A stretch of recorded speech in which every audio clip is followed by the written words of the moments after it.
Hello and welcome to I Am. My name is Eric Faria. I'm your host, and it is a pleasure to have here with me today Laura Parisi, who is a food shaman and a Reiki master. Right? Right.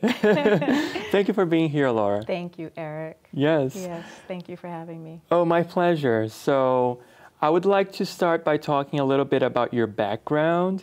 Okay. And we were talking before on the phone, and you mentioned that you had a whole nother career and something else that you did before what you're doing now. Could you talk a little bit about that? Oh, sure, sure.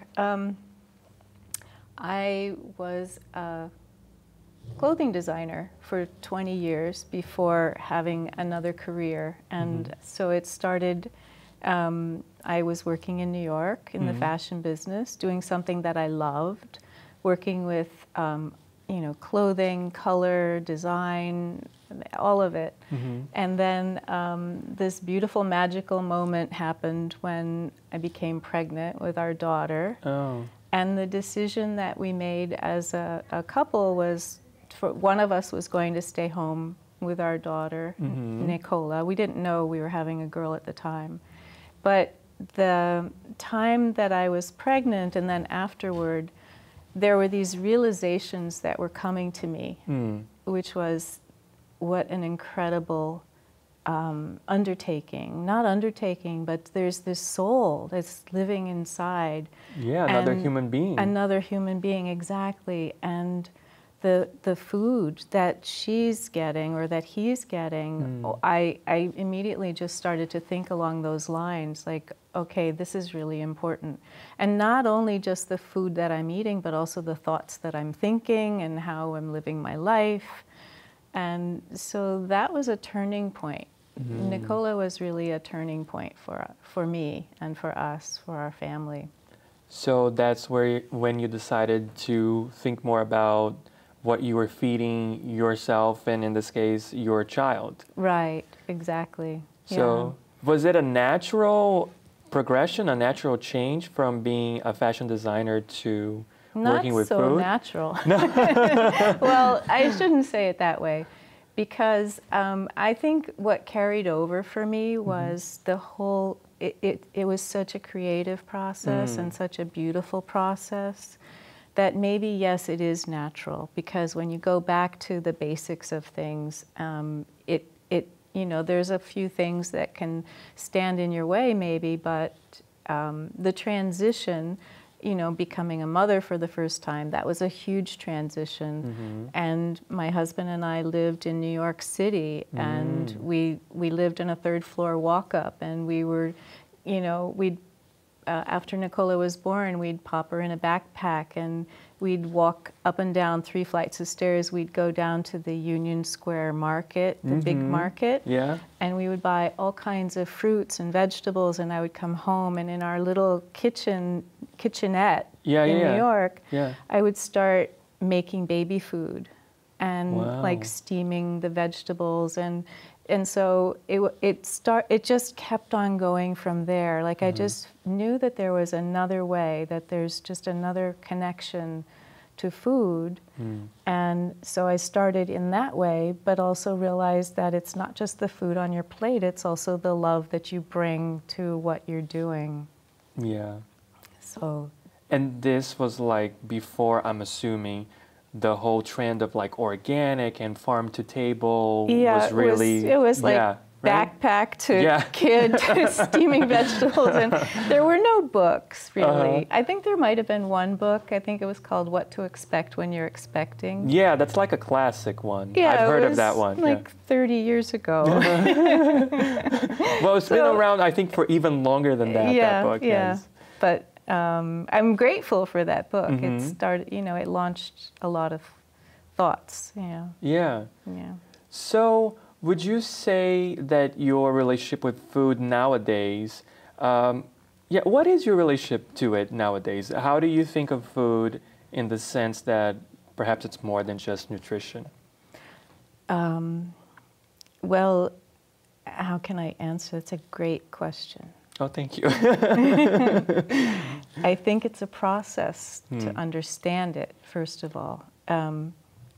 But I also, can I interject something else Of too? course, yes, about please do. how I transitioned, because it didn't just go from designing clothes to making baby food, but actually when our daughter was 7 or 8 years old, I went back to school and I studied integrative nutrition. Okay. And everything that was connected with integrative nutrition. We studied every dietary theory that was out there, from Ayurveda to traditional Chinese medicine and every kind of diet. And I came away from that learning process really inspired, so inspired to then want to implement what I had learned in my life with my family, and then eventually developed clients. And so the idea of teaching that, firstly, that the food becomes you.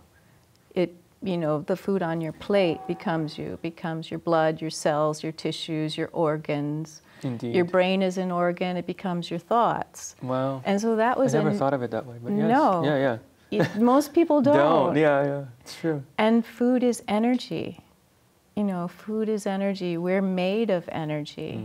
And so to then start to understand the energetic properties of foods, that they can heal, they can do a lot of things.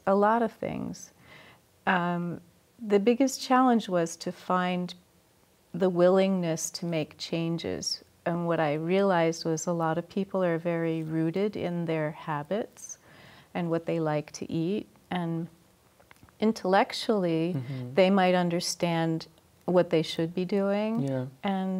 But through working with people, and I would ask, well, how would you, tell me what's going on? And I think pretty much a lot of people understand what's going on, and they kind of get where they're stuck, and they don't really want to give up their usual breakfast that they have every morning. It kind of makes you feel good, but at the same time, for some people, it wasn't making them feel good. Exactly. Yeah. So where do you think the mind shift happens then? Because if they have habits and it makes them feel good, but at the same time they need to, make a change because they might have high cholesterol, whatever it is, right? What do you think the click is? I would say that it's a willingness to be willing to make a change that's an experiment. So that would be, that's a lot of words, but it was really, I would ask the question, as an experiment, would you be willing to try this? And just try it. And would you be willing to try it for 2 weeks?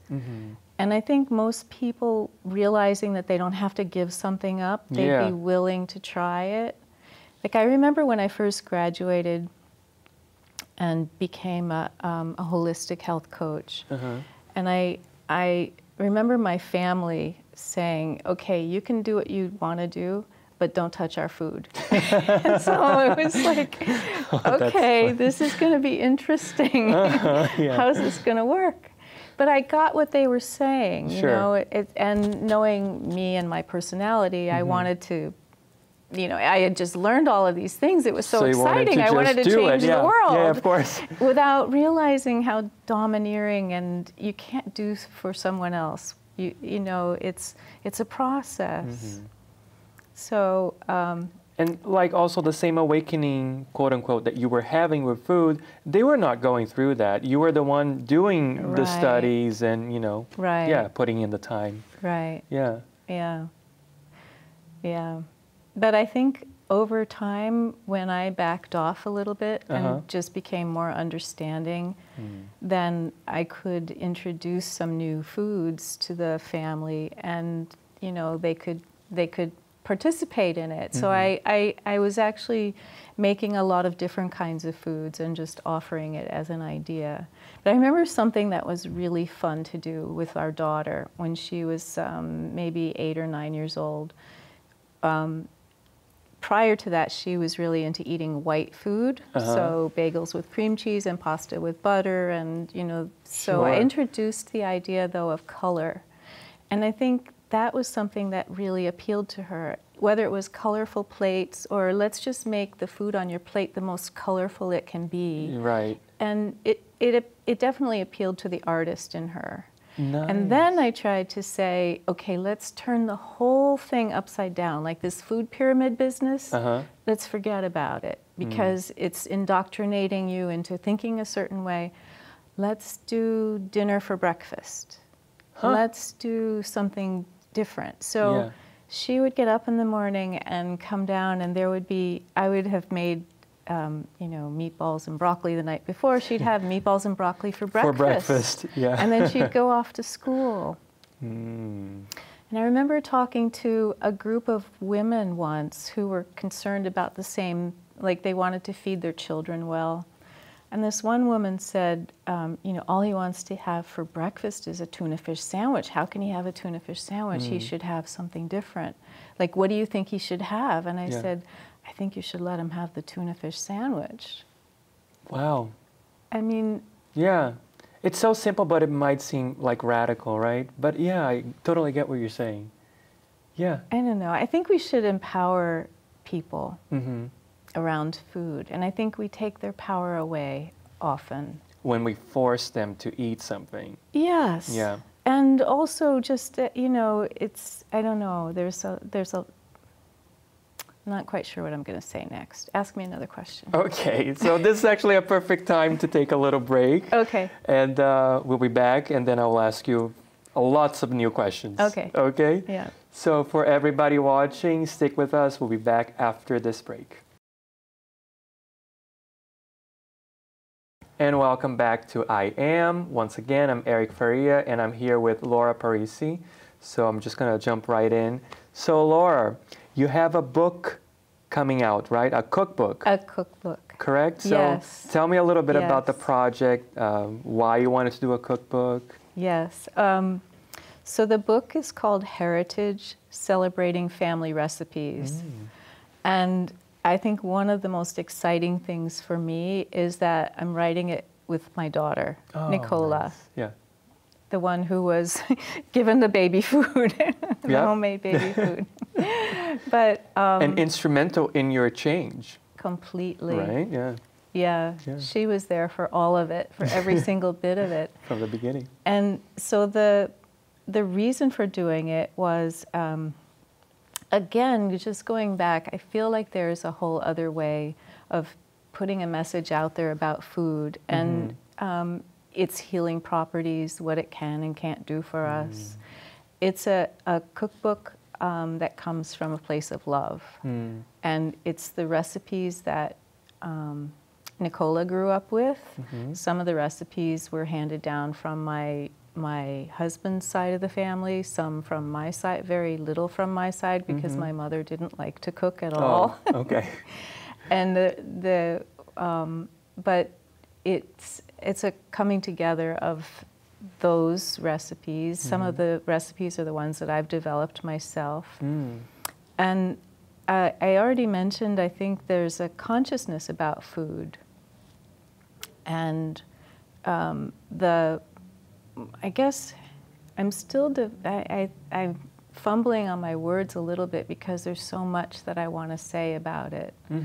When you're eating in a way where you're understanding what you're eating and you're chewing your food slowly, and if you're able to make your own food, the energy that you actually have that's in the palms of your hands goes into the energy of the food, and it completely transforms a meal. So even though it's a recipe that tells you these are the ingredients, but there's a lot of information that's behind the recipe.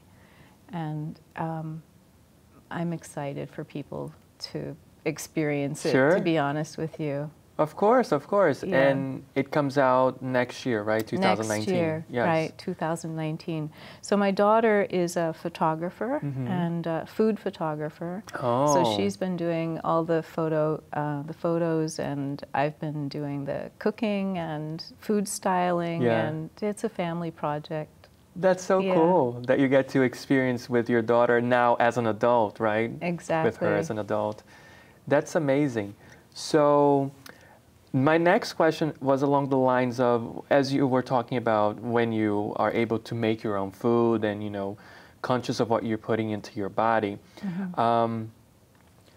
What do you think that people that you have worked with was the biggest insight or like that they had about food that they didn't have before? Okay, another good question.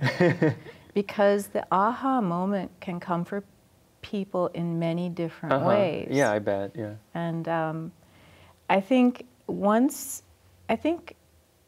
to be introduced, well, here's what I will say about one part of it that I think is actually pretty exciting for a lot of people. I teach cooking workshops, and so it's really a welcoming and a gathering of people to come together in community. And I think that's one thing that I hear more and more from people is that sometimes when they're in the kitchen and they're alone, they feel kind of isolated, and it becomes like a chore. Right. Rather than this joyful experience of connecting with the food that's going to become you and that you're nurturing your family and your friends and so on. So cooking in community has just really been an eye-opener for a lot of people. And I've actually done some, you know, invited people to come and let's cook together, and that will be our dinner party. You know, rather than everyone, again, cooking separately. Yeah. Yeah. As you were talking about that, I went back to my childhood and I was like, I was never encouraged to cook as a child. Okay. Do you think that makes a difference? I think it makes a huge difference. Yeah, I do. Yeah, no, because I was not. So for me, for example, cooking is much more of a chore, something that I have to do, right? Rather than a joyful experience. Yeah. Even though, of course, like most of the people on planet Earth, I assume, I love, you know, just eating, experiencing the food once it's ready, but not making it, which I wish I had that. And yeah, I don't know, I just... What do you think would have inspired you? If it was more like a communal experience, me and other people, or if there was a purpose behind it. For example, we were getting together like we do sometimes for the holidays, like, you know, Thanksgiving, for example, right? Or the 4th of July, whatever it is. If it was more like a communal experience, I would enjoy it way more than just cooking for myself. Right. So if I could share this imagination with you. Sure. Because I'm sure there are a lot of people watching, they have the same thing where they were not encouraged to cook as children. Right. Yeah. Right. For various reasons. For various reasons. Exactly. You know, you'll make a mess, or you'll do this or do that or whatever. Sure. Yeah. So there's a gentle guidance to come in and you know, participate. But I have this imagination that I just want to share, and that is that once I realized this idea that maybe I was isolated, but then community coming together, I also realized we're really never alone. And when people come to cook, I say to them, you know, you didn't come here by yourself. You brought your ancestors with you. And they're here. Yeah. And so the room might be filled with maybe 6 of us, but there could be 60 of us. And once that, you know, it just elevates your thinking. And you realize that that's the possibility that lies behind the recipes, the memories, the thinking that, you know, we are all connected. And you might remember something that your grandmother made and the way that she made it. I do. And I invite people to go out into our garden. We planted a garden 5 years ago after a couple of trees came down. And the garden has taught me so much about food and life and consciousness and how the food is grown, how it starts from the tiniest little seed. I was going to bring you some seeds, but I think I'd lose them because they're so tiny, some of them. Like I don't know if you've ever seen a carrot seed. If you sneeze, it's gone. Okay. So they're tiny. And so from the tiniest little seed, encoded in its biology, it knows exactly what it's going to become and what its purpose is. Yeah. And so to connect with food in that way, to me, is just like you gain a whole other understanding that you didn't have before. Where it's growing into the earth. The minerals are what's creating this carrot root, and that's going to become you. It gives you minerals. So there's, and I don't know, I remember digging in the garden, and what was really coming to me was my father and my godfather, and then his father, and the ancestry going back and back and back. They were all gardeners. Wow. And it just... That's a powerful image. You know it, you're being told it, but until you actually experience it yourself. So those kinds of aha moments for me have been multiplied by other people in different ways when they can start to look at something a little differently. Yeah. Wow, this is so powerful. I actually need a moment. But it's good. Okay. Yeah. So we will take a break, so we'll be back right after this. Stick with us. And welcome back to I Am. I'm Eric Faria. Once again, I have here with me Laura Parisi. So, Laura. Yes. I was talking to you during the break that I was, thinking about my grandmother who passed away 4 years ago and the joy that she had in cooking. Right. But then also at the same time, I remember not being let into the kitchen because it was not considered, the place for a child.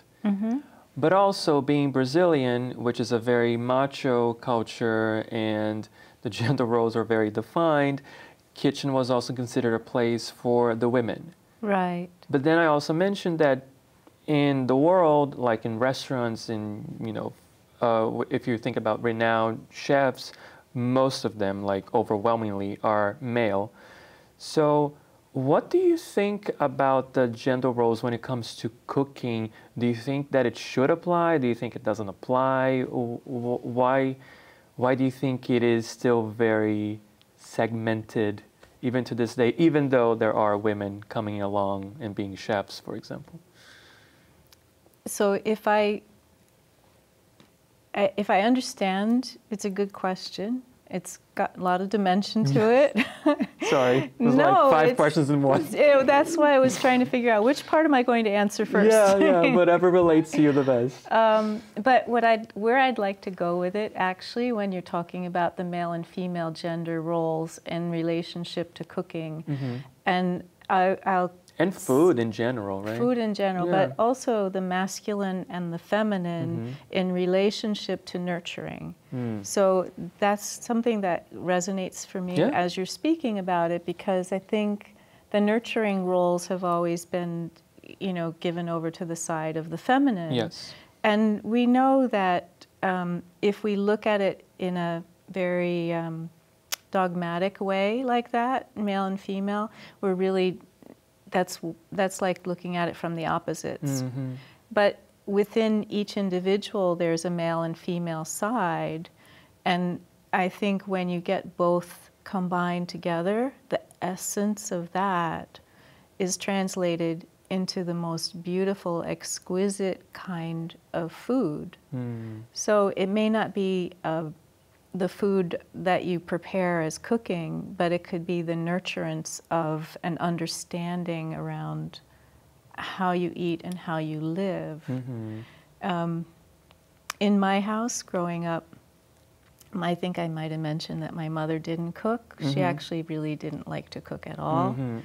But my father would barbecue, and so that was his version of cooking. I mean, he worked really hard full time, and he didn't have a lot of time to spend in the kitchen. So I think that's maybe another answer to your question, like where the time lies and who's working, and if it's, if there's time allowed for people to actually spend time in the kitchen cooking. I don't know if that makes sense at all. But, yeah. No, it makes sense. And also I think that, even in addition to what you have mentioned about how, making your own food is a powerful way to connect to it, also making what actually makes sense for you.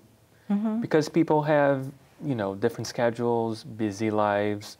So whatever makes sense for you, right? You don't have to become Julia Child. No, not at all. No, actually, one of the most beautiful things that to try to encourage people to feel comfortable in the kitchen if they've never learned how, or they just don't have the tools, or it feels like a whole other thing to try to learn.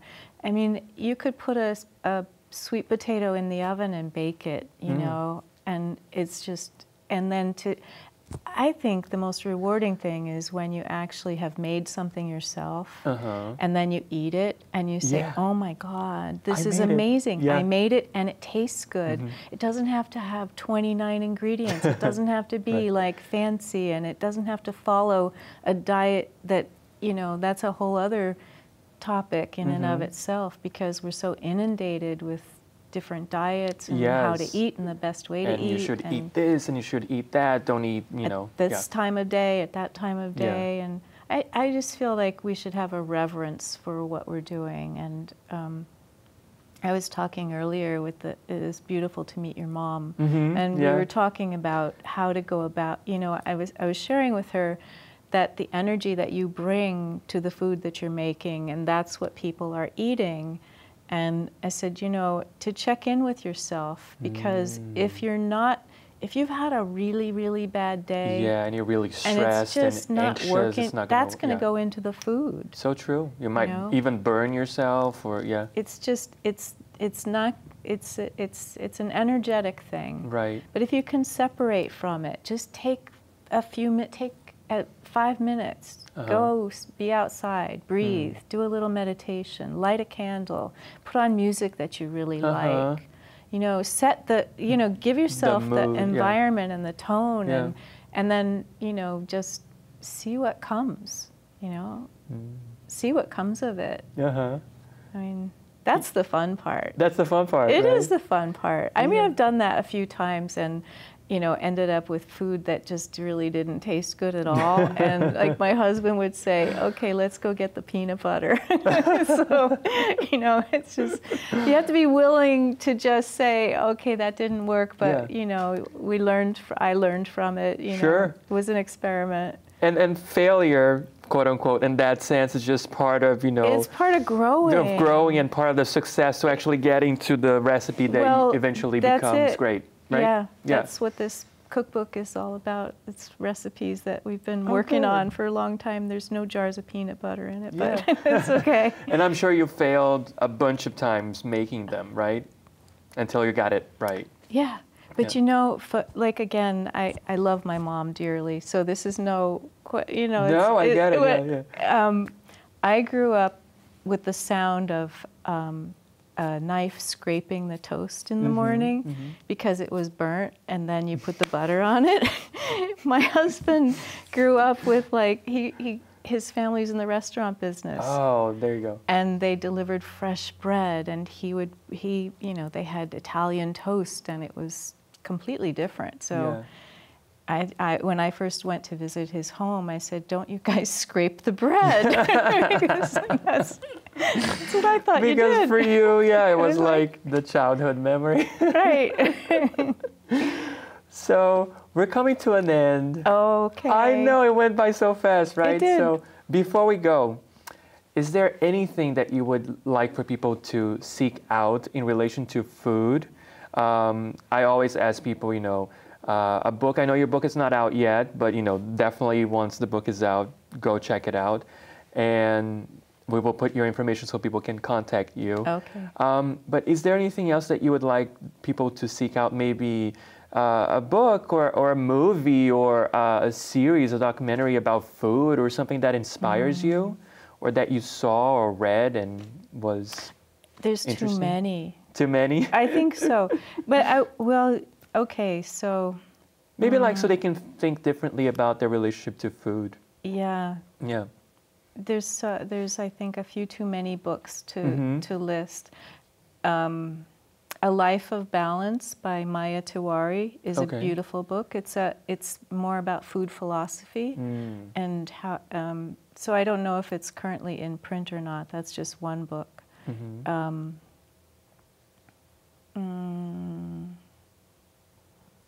I have to think about it. I know it's hard. I put you on the spot, but it's okay. Yeah, you didn't tell me that question before I got here. But here's one thing I do want to share with people, and that is food is not just the food on your plate.